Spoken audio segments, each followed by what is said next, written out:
अमितभाई शाह यांच्या हस्ते आहे। उद्या ते इथे येतील आणि या मेडिकल कॉलेजचं उद्घाटन करतील। त्याच्या पूर्वसंध्येला महाराष्ट्रातून का विविध भागातून मोठ्या संख्येने आलेले सर्व पत्रकार मित्र यांचं मी स्वागत करतो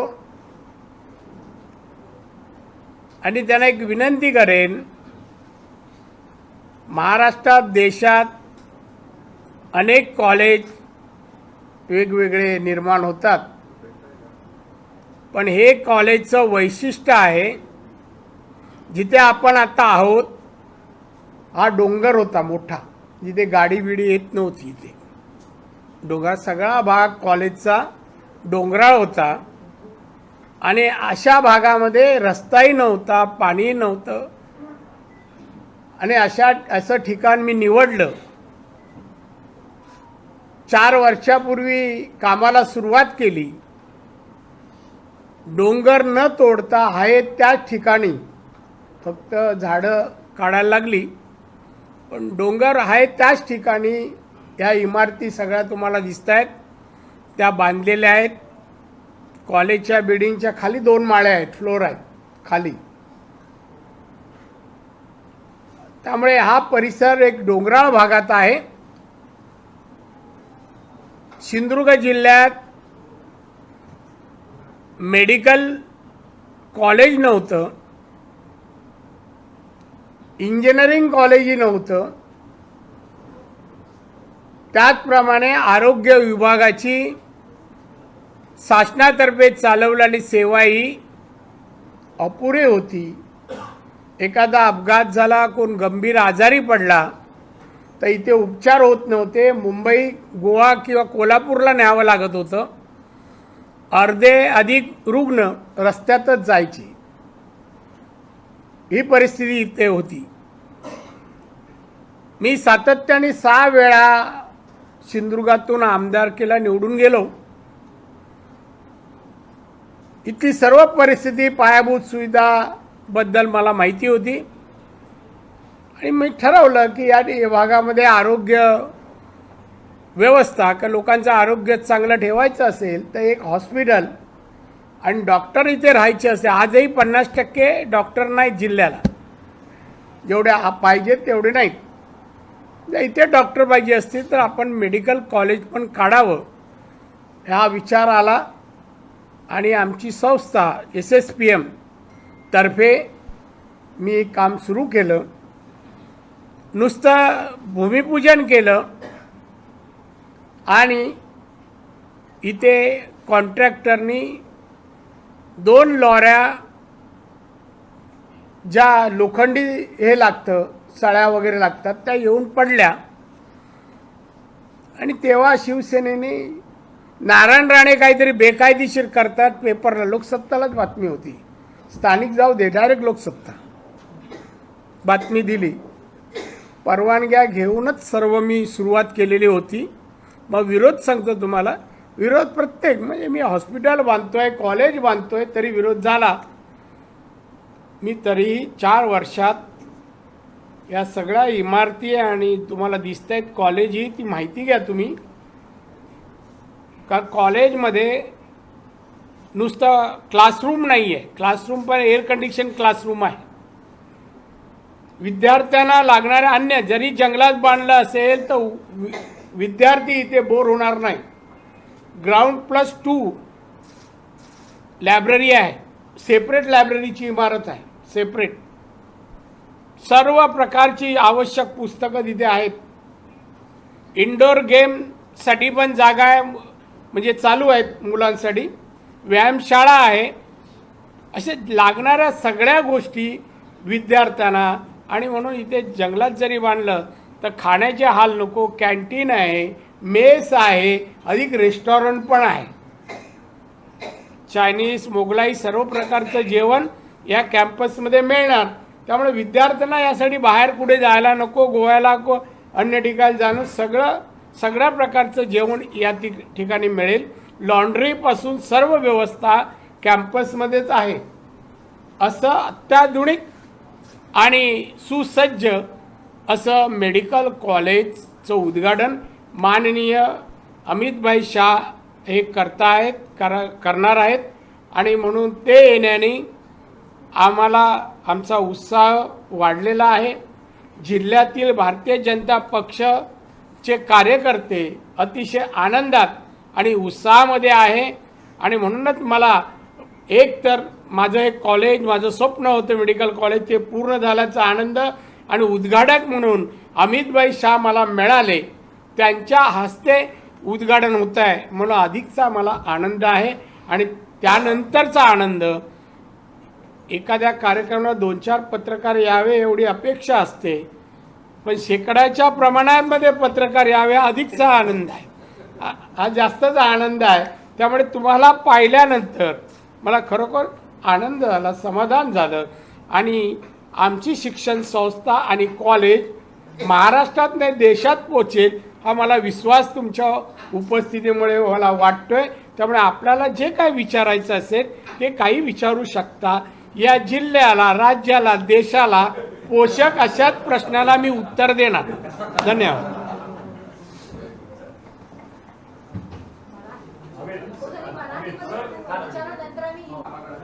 तुम्ही मगाशी उल्लेख केला की शिवसेनेनं सुरुवातीपासूनच काही ना काही विरोध किंवा टीका केलेली आहे. जसं तुमचं मेडिकल कॉलेज पूर्ण होत आहे किंवा वैद्यकीय महाविद्यालय पूर्ण होतं, तसं राज्य सरकारने सुद्धा इथे दुसऱ्या एका वैद्यकीय महाविद्यालयाचा घाट घातलेला आहे. आपण काय सांगाल कशा प्रकारे? तो घाट आहे, संकल्प नाही आहे. त्या घाट पूर्ण होईल असं वाटत नाही, तो घाटच राहतो. आणि त्यामुळे घोषणा केली आहे, अजून काही नाही. या सिंधुदुर्गासाठी चक्रीवादळापासून अनेक घोषणा झाल्या वर्षभरात, एकही पूर्ण झालेली नाही. हा आमचा अनुभव आहे. या कॉलेजमध्ये जे प्रोफेसर किंवा स्टाफ असेल त्यांच्याबद्दल काय सांगू शकाल? दर्जेदार स्टाफ आम्ही घेतलेला आहे. कॉलेजची जी स्ट्रेंथ असते ती त्या प्रोफेसरवरनं कॉलेजची ओळख तयार होते, तर त्याच्याबद्दल काही सांगा. नाही, काही सांगाल नाही. आम्ही एक दर्जेदार प्रोफेसर जो स्टाफ आहे तो पूर्ण घेतलेला आहे. आम्हाला सगळा मिळालेला आहे. पुण्यावरून आहेत, बँगलोरवरून आहेत, देशभरचे चांगले प्रोफेसर अनुभवी आम्ही इथे घेतलेले आहेत. त्यामुळे आम्ही इथे दर्जेदार शिक्षण देणार, दर्जेदार चांगले डॉक्टर निर्माण करणार. कॉलेज उभं राहतंय, कोकणासाठी अभिमानाची गोष्ट आहे, फक्त सिंधुदुर्ग जिल्ह्यासाठी नाही.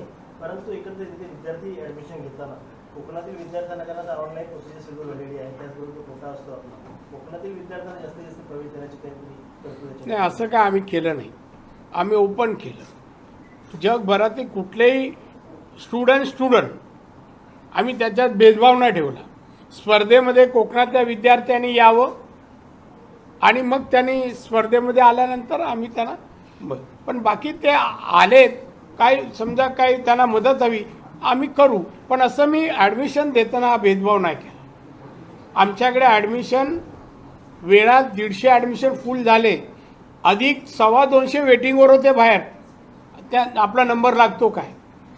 बाकीच्या सरकारी आणि अन्य ठिकाणच्या कॉलेजमध्ये जागा भरल्या नव्हत्या, त्या अगोदर आमच्या फुल होऊन अधिकचे आम्हाला ॲडमिशन पाहिजे 250 विद्यार्थी शिल्लक होते.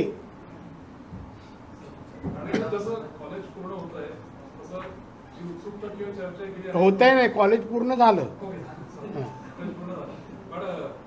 जसं गेली जवळपास आता 10 वर्ष होतील कोकणच्या महामार्गाचं काम पूर्ण व्हायला, काम सुरू व्हायला, काम अजूनही चालू आहे. आपण काय सांगाल आता कधी हे काय काय कुठला महामार्ग? हायवे बद्दल होता, मग काय म्हणायचं तुम्हाला? म्हणजे जो कळसपे फाट्यापासून जो कोकणाचा महामार्गाचं रुंदीकरणाचं काम चालू आहे ते अनेक ठिकाणी रेखले. आपण कोकणचे नेत्या पुन्हा एकदा विचारतो की हा रस्त्याचं काम कधी पूर्ण होईल, आपण काय सांगाल?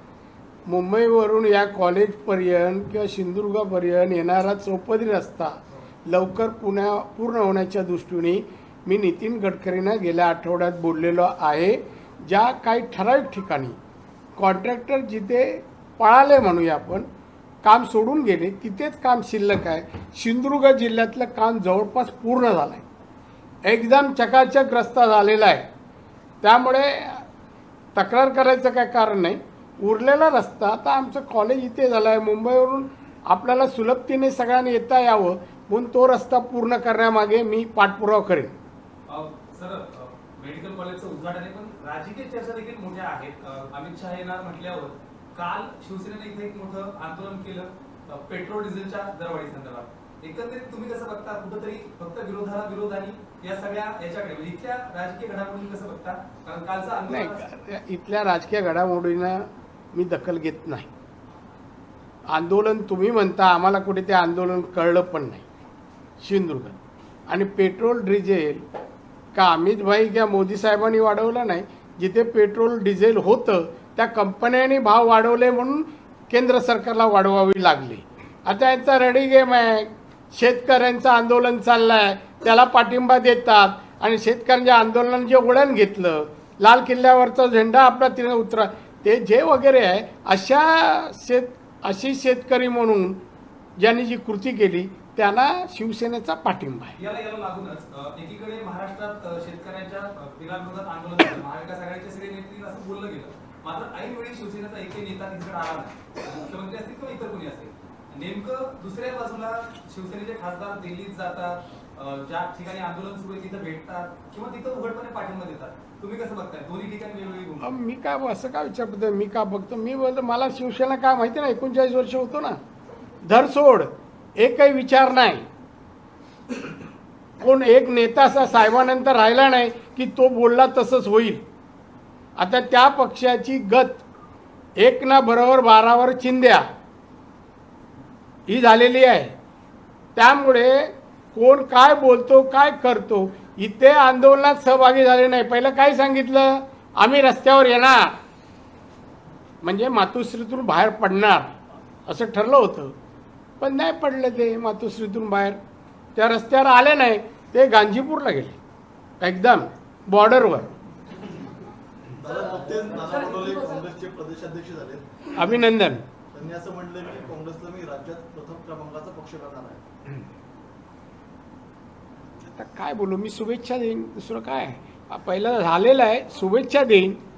पहिलं काय तो बोलला नाही. पहिला काँग्रेस करायला किती काळ लागेल ते नाही बोललाय. नजीकच्या काळात तर शक्य नाही. आता देशात आणि राज्यात 1 नंबरचा पक्ष भारतीय जनता पक्षच राहील आणि असेल. त्यामुळे नवीन झालेल्या माणसाला शुभेच्छा आपण द्याव्यात, त्याला अजून काही बोलू नये आणि म्हणून मी काही वाईट बोलत नाही. शुभेच्छा. दादा, तुम्ही यापूर्वी अनेक वेळा पत्रकार परिषदेमध्ये राज्य सरकार कडणार किंवा त्या संदर्भातले तुम्ही तारीख वेळा सांगितले होते.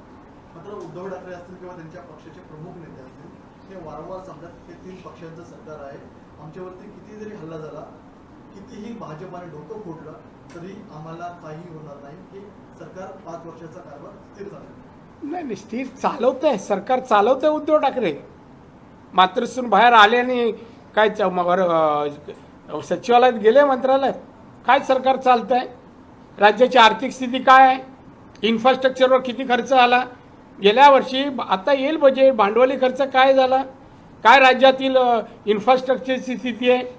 इंडस्ट्रीची काय स्थिती आहे? बेकारीची काय स्थिती आहे? शेतकऱ्यांच्या प्रश्नाचं काय? कोणताही प्रश्न सुटलेला नाही आहे.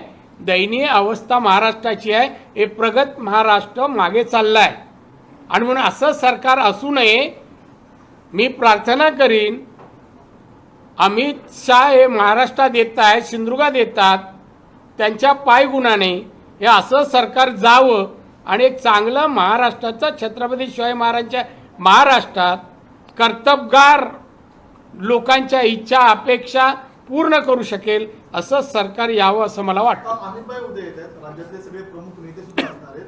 अमित भाईंच्या पायगुणाने सरकार जावं अशी तुम्ही मागणी सुद्धा करताय. उद्या मागणी करत नाही, माझी इच्छा आहे. हो पण तुमची उद्या काही चर्चा होणार आहे का? कारण की भाजपचे नाही हे बघा, मी विषयावर सोडून बोलणारा नाही, सांगणारा नाही.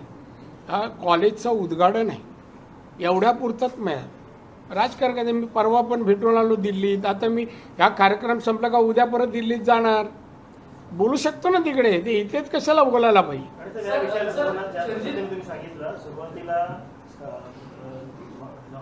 कॉलेज बांधताना ज्या पद्धतीने 2 टन रॉ मटेरियल टाकल्यानंतर तुम्हाला तो त्रास झाला, विषय हा केंद्राच्या अखत्यारीमध्ये येतो मेडिकल कॉलेजचा, परंतु राज्य सरकारकडून पण तुम्हाला काही त्रास झाला काय बाबतीमध्ये एकंदरीत का केवळ पण विनावी राज्य सरकार मला त्रास द्यावा एवढी क्षमता नाही हो या सरकारची. काय नाही, मी एकटा विरोध करू, काय काय करू शकतात. माझं परवानगी काय कुठली अडवली ते कोर्ट आहे ना सक्षम, आणि कोर्ट बोलला तर घाबरतात हे. मला काय अडचण नाही या बाबतीत तुम्हाला मुख्यमंत्र्यांशी चर्चा करावी लागली होती शेवटी. ना. चर्चा बिर्चा काय केली नाहीये. जेव्हा GR काढायचा होता तेव्हा मी बोललो सही करा, GR काढू दे की महाराष्ट्राचे कॉलेज अडलेले आहेत. हो बोलले, मी काढतो, काय बोलायला नाही. शिवसेना स्वतःला हिंदुत्ववादी पक्ष म्हणते, मात्र शरद सारखा एक मुलगा आहे तो हिंदू विधान करतो. त्याच्यानंतर राज्य सरकारकडून भाजपने टीका केल्यानंतर आम्ही कारवाई करू असं म्हटलं जातं, अटक केली जाईल असं म्हटलं जातं, आणि सामना 5 दिवसानंतर त्याच्यावर लेख लिहितो. कसं बघताय शिवसेनेच्या अवस्थेकडे? ते प्रत्येकजण प्रश्न कसं बघता असं म्हणता. मला एक सांगा, मला ज्या दिवशी आघाडी सरकार बनलं त्याच दिवशी उद्धव ठाकरेंनी हिंदुत्वाला तिरांजली दिली, सौदा केला त्यांनी. वैयक्तिक स्वार्थासाठी मुख्यमंत्री पदासाठी त्यांनी हिंदुत्व सोडलं आणि सर्व धर्म समभाव राष्ट्रवादी आणि काँग्रेस बरोबर गेले. त्यांचा हिंदुत्वाचा काही संबंध नाही. आणि उद्धव ठाकरेंनी हिंदुत्वासाठी काय केलं? शिवसेना नको, बाळासाहेब असताना गोष्ट वेगळी. काय केलं आणि काय करू शकतात ते? कोरोनाच्या बाहेर येत नाही, फक्त ते हे बंद, ते हात धुवा आणि अमुक करा, मास्क लावा, एवढंच सांगू शकतात. दुसरं काय? राज्य सरकारने ही देखील टीका केली जाते की सुडाचं राजकारण आहे, तुमची देखील सुरक्षा व्यवस्था काढली केंद्राने दिली. नाही, मी काय आमच्या सुरक्षेत जाऊ, मी काय बोललो पण नाही, सांगितलं नाही, कोणाला तक्रार केली नाही. ते तेच करणार, रडी गेमच खेळणार. भाजपचे अनेक नेते वारंवार शिवसेनेबरोबर युती होईल अशा प्रकारचे संकेत देणारी वक्तव्य करतायत. नाही, ते संपलं अगोदर. आता नाही, आता संकेत कोण देत नाही. आता काही झालं तरी शिवसेनेबरोबर नाही असं वातावरण आहे भाजपमध्ये. जर समजा भाजपने अशी भूमिका घेतली शिवसेनेसोबत पुन्हा जायची, तर तुमची भूमिका काय असेल? जर तरला मी उत्तर कधी आयुष्यात दिलं नाही आणि आता पण नाही. मेडिकल कॉलेज ओपन हो रहा है, इसको लेकर क्या कुछ ऐसी सुविधाएं हैं जो वर्ल्ड क्लास रहेंगी और बाकी मेडिकल कॉलेजेस के तुलना में ज्यादा बेहतर?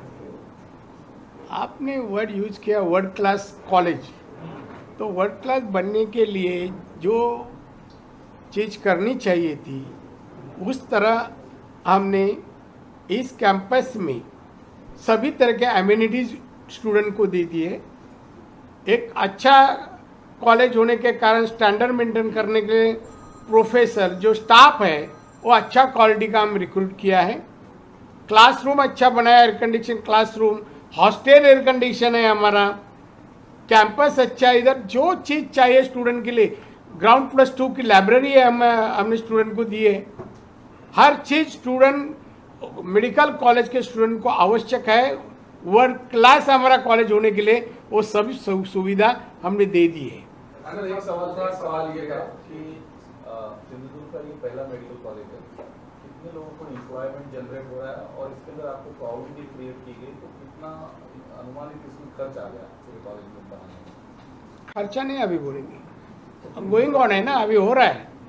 हाँ, क्यों आप इनकम टैक्स ऑफिसर नहीं है कि खर्चा हम बताएं? एम्प्लॉयमेंट कितना जनरेट हो रहा है? क्योंकि प्रधानमंत्री जी का सपना है कि ज़्यादा से ज़्यादा लोगों को रोजगार. देखिए, रोजगार आज हॉस्पिटल में 250 और कम से कम 150 कॉलेज में स्टाफ है, सब मिलके 400 के करीब यह कैंपस में लोग काम करते हैं आज के तारीख में. ये सब न्यू जॉब जनरेट हो रहे हैं. या नहीं, पहला कुछ नहीं था, इधर जंगल ही था. राणे साहब टोले प्रदेश अध्यक्ष बने. आज शिवसेना ने सामना में लिखा कि कांग्रेस को विधानसभा अध्यक्ष का पद दिया गया जब अलायंस हुआ, लेकिन अब सरकार की चिंता नहीं करते हुए वो लोग लगातार अध्यक्ष बदल रहे हैं और ऐसे में बीजेपी कहीं बाजी न मार ले और कोई सरकार चलाने में अड़चन न डाले, ये कांग्रेस को समझना होगा. तो इसको लेकर के जो अंदर शिवसेना के डर है, आपको लगता है कि विधानसभा अध्यक्ष में कहीं दिक्कत आ सकती है नया विधानसभा? मैं आपका ये सवाल का एक ही जवाब दूं, इसमें भाजपा ने बाजी मारना चाहिए। आपको लगता है कि सत्ता परिवर्तन होगा महाराष्ट्र में? अध्यक्ष पद की लड़ाई में सत्ता परिवर्तन हो सकता है नहीं, अध्यक्ष के मुद्दे पे नहीं, तुरंत कॉम्प्रोमाइज उन लोग की हो जाती है। उनको सत्ता पे रहना इम्पोर्टेंट है, काम करना इम्पोर्टेंट नहीं है। आज जो सत्ता पर है तो सत्ता पे बने रहेंगे। नहीं, लेकिन सर जो इन्होंने सवाल किया कि डर है संपादकीय में जो लिखा गया है कि कहीं सरकार ना चली जाए, कहीं बहुमत ना छूट जाए, बहुमत के आंकड़े की कोई गड़बड़ी ना हो जाए, इस बात का डर कहीं ना कहीं शिवसेना को दिख रहा है। शिवसेना को तो है, खुद तो 56 ही है ना, उनकी खुद की मेजोरिटी क्या है। इसलिए तो मैं बोला ना, हिंदुत्व छोड़कर वो खाली सत्ता मुख्यमंत्री के लिए खाली वो वहाँ गए हैं। क्या ये बात आप अमित शाह को इस बात का जिक्र करने वाले हैं आने वाले दिनों में? क्या का इस तरह की जो सत्ता परिवर्तन या फिर जो डर? अरे ये तो बात हम हमेशा करते हैं। आपको क्यों बतावे, जब तक सरकार नहीं आते हम क्यों बतावे ऐसी चर्चा कर रहे हैं। आने की संभावना है सर, आने की संभावना लग रही है। बोलिए। दादा, ये जो किसान आंदोलन चल रहा है, आज भी चक्का जाम जगह जगह पे हो रहा है, आप किस तरीके से देखते हैं? क्योंकि अंतर्राष्ट्रीय स्तर पे भी जो है ये मुद्दा भी उठने लगा है। देखिए, एक तो हम समझते हैं किसानों के बारे में हमारा पार्टी का या हमारा बहुत रिस्पेक्ट है। किसान हमारा देश का एक किसान बोलते हैं, हम इम्पोर्टेंट मानते हैं किसान को, मगर किसान को साथ लेकर किसानों के पीछे रहकर ये आंदोलन गलत रास्ते पे ले जा रहे हैं, हिंसक रास्ते पे ले जा रहे हैं। तो मैं समझता हूँ किसानों ने इससे बाहर जाना चाहिए, नहीं रहना चाहिए। हमारा तिरंगा झंडा उतारने का काम करते हैं, वो किसान हम कैसे माने? किसान हो ही नहीं सकता है। तो ऐसे आंदोलन करेंगे तो इस आंदोलन को मैं समझता हूँ साथ मिलेगी नहीं। हमने ये जो बिल लाया एग्रीकल्चर बिल, वो किसानों के हित में है। क्यों क्रॉप तैयार होने के बाद पहला रिस्ट्रिक्शन था, यहाँ ही बेचो, ये रेट से बेचो। आज किसान कौन दुनिया के किसी भी मार्केट में बेच सकता है अपना क्रॉप, अनाज, किसी मार्केट में भी ज़्यादा पैसा मिले वो तो बेच सकता है, ज़्यादा इनकम किसानों का हो सकता है। फायदे का विधेयक है, तो इसमें आंदोलन किस बात की? इसके पीछे कांग्रेस और बाकी लोग हैं। ऐसी जानकारी मिले कि फॉरेन के कोई लोग भी इसके पीछे हैं, तो ऐसे लोग को हमारे किसानों ने साथ नहीं देना चाहिए, ऐसा मेरा कहना है। राणे साहब, एक सवाल जानना चाहूंगा कि जिस तरह से समर्थन में कुछ बड़े हस्तियां, सचिन तेंदुलकर ने समर्थन किया था कि देश की एकता बाधित रहे, इसलिए उन्होंने ट्वीट किया था, जिसको लेकर अब उन्हें निशाना बनाया जा रहा है, उनके पुतले फूके जा रहे हैं, उनके पुतले को काली पोती जा रही है। एक भारत रत्न रह चुके सचिन तेंदुलकर, इस पूरे मामले को कैसा देखते हैं? जो पुतले जलाने का काम करे गलत है। उन्होंने देश के बारे में कहा, देश के विरुद्ध नहीं कहा। तो मैं समझता हूँ देश के हित में या देश का स्वाभिमान उन्होंने बताया होगा, तो उसका पुतला जलाना यही राष्ट्रद्रोह है। मैं ये राष्ट्रद्रोह मानता हूँ। सर एक सवाल ये है कि सर्जिल उस्मानी का जो जिक्र हुआ कि सर्जिल उस्मानी महाराष्ट्र में आता है, शिवसेना की सरकार रहते हुए वो हिंदुओं पर टिप्पणी करता है और एक हफ्ते से ज्यादा का समय बीत जाता है, गवर्नमेंट की तरफ से गिरफ्तार नहीं किया जा सकता। आपके पार्टी के प्रदेश अध्यक्ष ने योगी आदित्यनाथ को चिट्ठी लिखी, कैसा देखते हैं? क्या शिवसेना लगता है कि उसको इधर जो भाषण दिया, स्पीच दिया, उसके बाद में 1 घंटे के अंदर उसको अरेस्ट होना चाहिए था। शिवसेना खुद को पहला हिंदुत्ववादी समझती थी, तो उद्धव ठाकरे ने क्यों नहीं उनको अरेस्ट किया? दम नहीं है, कुछ दम नहीं है, खाली बातों बातों में है। खाली वो शिवसेना कुछ रह गई नहीं है। बाला साहब थे, वो शिवसेना अलग है या अभी अलग है? सर एक सवाल, फार्मर्स प्रोटेस्ट जो हो रहा है, आपको लगता है शिवसेना थोड़ी कंफ्यूज स्टेट में, बिकॉज दिल्ली में सपोर्ट करते हैं, महाराष्ट्र में जब भी प्रोटेस्ट होता है तो they are nowhere to be seen, how do you look at? नहीं, मैं समझता, देखिए ये क्वेश्चन तो इसके पहले भी पूछा गया। शिवसेना में एक मत है ही नहीं। उद्धव ठाकरे एक कहेंगे, वो संजय राउत अलग, दिल्ली में और अलग, इधर तो किसानों का जो बारे में सपोर्ट का रैली निकला उसमें शिवसेना शामिल नहीं हुई। पहले तो घोषणा किया हम रास्ते पे आएंगे, बाकी लोग रास्ते पे आए तो भाग गए, किधर गए, गांजेपुर उधर गए, एकदम बॉर्डर के ऊपर। ये उनका तरीका है। शिवसेना कोई ऐसी विचारधारा नहीं है कि जो हम करेंगे, जो बोलेंगे वही करेंगे, ऐसी कोई विचारधारा नहीं है। दादा सर, एक आज सवाल- आज चक्का जाम जिस तरीके से पूरे देश भर में हो रहा है, आपको लगता है कि इससे केंद्र सरकार को बैकफुट पर लाने के लिए पॉलिटिकल पार्टियां जानबूझकर किसानों के फ्रंट वो जानबूझकर ही चले। हमारे पंतप्रधान मोदी साहब जिस तरह से काम कर रहे हैं, देश का सुरक्षा कर रहे हैं, रक्षण कर रहे हैं, तरक्की कर रहे हैं, गरीबों को तक पहुंचने के लिए अलग अलग पैकेज उन्होंने घोषित किया है। तो जिस तरह से काम कर रहे हैं तो उनको लग रहा है अपोजिशन वालों को अपन तो कभी सत्ता में आने वाला नहीं, मोदी साहब इस तरह से काम करें। तो जलन के वजह से ये ऐसे आंदोलन जैसी बात कर रहे, गलत बात कर रहे वो, और जो आंदोलन करे वो उसी वजह से किसानों के हित में होता तो वो विधेयक पढ़ो, वो जो बिल पास हुआ वो पढ़ो, उसमें क्या गलत है? गलत कुछ भी नहीं है। सर, एक सवाल, शिवसेना मुंबई महानगर पालिका जो है वो शिवसेना की प्राणवायु कही जाती है आर्थिक सोर्स का। तो पिछले साल बहुत कम सीटों से बीजेपी मेयर बनाने से रह गई, क्योंकि नीतीश जी हैं, आप है, मुंबई में आपका बहुत बड़ा एक बेस है, और इस बार क्या ऐसा कुछ नया करने जा रहे हैं जिससे मुंबई का मेयर बीजेपी का बनेगा? 100% बनेगा। अभी सत्ता शिवसेना की मुंबई महानगर पालिका में नहीं रही, इतने 25 साल से ज़्यादा सत्ता उनके पास होते हुए भी मुंबई में, मुंबई शहर जिस तरह से बनाना चाहिए था एक टूरिज्म सिटी करके, वो बना नहीं पाई। दुनिया में बहुत सारी सिटी ऐसे पिछले 25 साल में सिटी बनाई गई, आज फेमस सिटी है, टूरिज्म सेंटर है। उस तरह से मुंबई होनी चाहिए थी। हम सांघाई बनाएंगे, मुंबई क्या बनाएंगे? खाली घोषणा है। बांद्रा में जितना गंदगी है मातुश्र के आजू बाजू, वो दुनिया में कहाँ नहीं होगा। ये हायलाइट करो मेरा वर्ड। हाँ, हाच प्रश्न मराठीमध्ये मुंबई महानगरपालिकेमध्ये आम्ही भगवा फडकवणारच असं शिवसेनेने म्हटलं आहे. मग आता कोणाचा आहे तो माहित नाही, त्यांना आठवत नाही वाटतं। आता कोणाचा आहे? 2022ला आम्ही पुन्हा एकदा फडकवणार म्हटलंय. भाजपा पुन्हा शब्द आता घातला हो तुम्ही। हा स्पेसिफिक प्रश्न आहे पूर्ण की भाजपा आता मुंबई महानगरपालिकेवरती आपला महापौर बसवणार का, आणि तुम्हाला त्या संदर्भात काय जबाबदारी दिली तर तुम्ही पार पाडणार? जबाबदारी घेणार, देणार का मी घेणार। आणि ऐकून घ्या, यांचं पुरं होणं होऊ दे ना। एक तर मुंबई महानगरपालिका लवकरच येत आहे। भाजप पूर्ण ताकदीनिशी महानगरपालिका लढेल, जिंकेल। मुंबईकरांना भाजपची आवश्यकता आहे।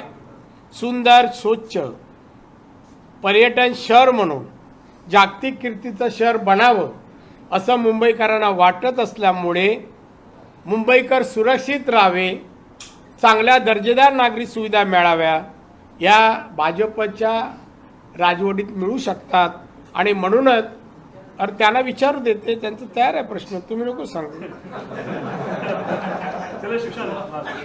आणि त्याच्यामुळे भाजपची सत्ता मुंबईमध्ये येणार महानगरपालिकेत। शिवसेनेने गुजराती मतदारांना आकर्षित करण्यासाठी आता विविध कार्यक्रमांचं आयोजन केलं आहे मुंबई महानगरपालिका निवडणुका डोळ्यासमोर, तुम्ही कसं बघताय? काय म्हणाला तुम्ही? गुजराती मतदारांना आकर्षित करण्यासाठी शिवसेना मुंबईमध्ये विविध कार्यक्रमांचं आयोजन करते, म्हणजे गुजरात्यांसाठी, तुम्ही कसं बघताय? एक बघा, यांनी सांगितलं, माझं म्हणणं असं आहे, शिवसेना कधी साऊथ इंडियन लोकांविरोधात, कधी गुजरात्यांविरोधात, कधी बिहारी किंवा नॉर्थ इंडियन लोकांविरोधात, कधी मुस्लिमांविरोधात। फक्त निवडणूक आली का मुस्लिमांना बोलवायचं, दाढीला हात लावायचा वगैरे त्यांचे लाड चालू। तसं गुजराती काही झालं तरी गुजराती समाज मोदी आणि अमित शहाना सोडून बिनबुडाच्या लोकांच्या मागे कशाला जाणार? नाही जाणार। काय काय ते उद्धव ठाकरेमध्ये आहे काय? मुख्यमंत्री म्हणून काय दिसतंय काय तुम्हाला? आणि शिवसेनेची सत्ता तशी नाही आहे. 56 लोक आहेत हो. आणि कधी पण आता हे अध्यक्षाच्या निवडणुकीत काय होईल अध्यक्ष होताना असं म्हणत नाही बघ काँग्रेसचा होता उतरला आता काँग्रेसला द्या असं नाही. आम्ही पण आहोत शर्यतीत सगळेच घुसायला बघतात बिना तिकीट. आणि साहेब, तुमचे राज ठाकरेंशी चांगले मैत्रीपूर्ण संबंध आहेत. आगामी महापालिका निवडणुकांमध्ये त्यांना सोबत घेण्यासाठी काय तुम्ही प्रयत्न कराल? मी पक्ष जे ठरवेल ते मी काय स्वतः ठरवत नाही. तुम्ही अजिबात नाही. पक्ष ठरवेल ते. पण शिवसेनेला शह देण्यासाठी राज ठाकरे फॅक्टर फायदा शिवसेनेला श देण्यासाठी भाजप समर्थ आहे. ऑल इंडियात आमची सत्ता आहे आणि समर्थनाबद्दल तुम्ही बोलता. दादा काल कृष्णा हेगडेंनी शिवसेनेत प्रवेश केला, भाजपमधून गेलेले आहे. आगामी महानगरपालिकेच्या अनुषंगाने भाजपचे काही नगरसेवक फुटण्याची शक्यता दाट आहे. तर आता ही शिवसेनेच्या गोटातली बातमी आहे.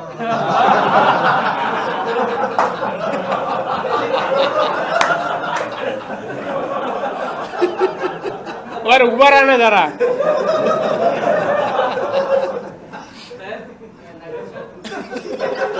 राजकारण सुरू झालेलं आहे. तर आगामी काळात ही फोडाफोडी फोडाफोडी कोणी करू दे पण याच्यात बीजेपी आणि आम्ही आहोत. आम्ही PhD केलाय फोडाफोडीत त्यामुळे आमच्या पक्षाला कोण धक्का लावणार नाही. आता शेवटचा प्रश्न, जी.आर. बाबा तुमचा मुख्यमंत्र्यांशी बोलणं झाला होता, काय नेमका संवाद झालेला? No comments. थँक्यू.